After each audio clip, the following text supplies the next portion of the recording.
வணக்கம் நண்பர்களே.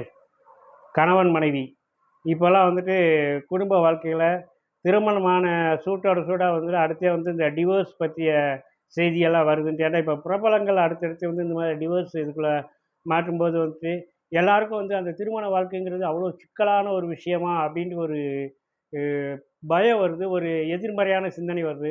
உண்மையிலே வந்து திருமண வாழ்க்கை வந்து அவ்வளோ சிக்கலான ஒன்று கிடையாதுங்க. நாம தான் அதை வந்து சிக்கலுக்குள் உள்ளாக்கிக்கிறோம், அவ்வளோதான். ஏன்னா அது வந்து அகக்காரணி, புறக்காரணின்னு 2 விஷயம் சொல்லலாம். அகக்காரணி நான் எது சொல்றேன்னா, கணவன், மனைவி இருவருக்கு இடைப்பட்ட காரணங்கள். புறக்காரணிங்கிறது கணவன் வீடு, மனைவி வீடு அவங்களால வரக்கூடிய க பிரச்சனைகள் அப்படிதான். இந்த 2யும் நம்ம புரிஞ்சுக்கிட்டு அதை சால்வ் பண்ண தெரிஞ்சுட்டா நம்மளோட வாழ்க்கை வந்து சந்தோஷமா போகுங்க. இப்போ இந்த உலக தம்பதியர் தினம்ன்ட்டு இன்றைய தினத்த சொல்றாங்க.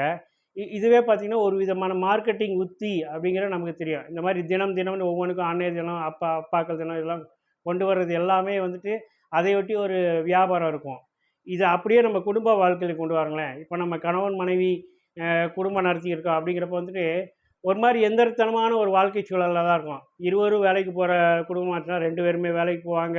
நைட்டு தான் வந்துட்டு இருவரும் சந்திப்பாங்க. காலையில ஒரு பரபரப்பா இருக்கும்.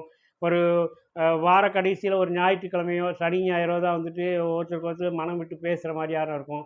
அப்படின்னா வந்துட்டு, ஆ இருவரும் வந்துட்டு அந்த எந்திரத்தனத்துலருந்து விடுபடணும்னா, சின்ன சின்ன விஷயங்கள்ல வந்துட்டு ஒருத்தர வந்து அப்ரிஷியேட் பண்ணி பழகணும்.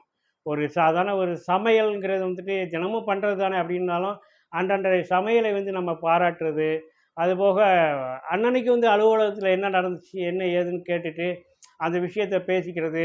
அந்த ஷேரிங் வந்துட்டு ரொம்ப இருக்கணும். ஒருத்தருக்கு ஒருத்தர் வந்துட்டு அ வ அவங்கவங்களோட வ அன்றன்றைய நிகழ்ச்சிகள வந்துட்டு பகிர்ந்துக்கிறது. அந்த பகிர்ந்துக்கிறப்ப வந்து அந்த ஷேரிங் இருக்கிறப்ப வந்து அந்த கேரிங்கிறதும் இருக்கும். ஓகேவா? அப்போ வந்துட்டு அவங்கவங்களுக்கான ஒரு சின்ன சின்ன சிக்கல்கள் இருக்கும். அலுவலகத்தில சிக்கலா இருக்கும். அல்லது குடும்பத்தில சிக்கல் இருக்கும். முடிவெடுத்தல்ல சிக்கல் இருக்கும். அத வந்துட்டு இருவருமாக பேசி, அதை வந்து ஒரு முடிவெடுக்கும்போது, அது வந்து ஒரு திருப்தியானதா இருக்கும். அதாவது எனக்கு என்னோட கணவர் வந்து சப்போர்ட்டா இருக்காரு. எனக்கு என் மனைவி சப்போர்ட்டா இருக்காங்க. அப்படிங்கிற அந்த உணர்வை கொடுக்கணும். அதுதாங்க திருமண வாழ்க்கையின் சக்சஸ்ங்கிறதே வந்துட்டு. ஏன்டா நான் வந்துட்டு திருமணத்துக்கு முன்னாடி வந்து தனி மரமா இருந்தேன். நான் ஒரு முடிவு எடுப்பேன். ஆனா, அதில தடுமாற்றங்கள் இருக்கும். ஆனா, இப்ப மனைவி வந்தாச்சு, கணவன் வந்தாச்சு. அவங்க வந்துட்டு முடிவு எடுக்கிறதுல வந்து எனக்கு வந்து ரொம்ப ஹெல்ப்ஃபுல்லா இருக்கிறாங்க. அப்படிங்கிற அந்த உணர்வை நம்ம கொடுத்துட்டோம்னாலே போதும். அங்க சக்சஸ் தான். அதேபோல நெறைய ஒருத்தருக்கு ஒருத்தர் வந்து கிஃப்ட் ஷேர் பண்ணிக்கோங்க. வெளியில போங்க. நெறைய மனம் விட்டு பேசுங்க. இந்த மாரி விஷயங்கள நீங்க வந்துட்டு ரெகுலரா ஃபாலோ பண்ணீங்கனாலே போதும். அந்த வாழ்க்கை வந்து ரொம்ப ரொம்ப சந்தோஷமா இருக்கும். உங்கள் வாழ்க்கை உங்களுக்கானது. உங்கள் சந்தோஷம் உங்களுக்கானது. நன்றி, வணக்கம்.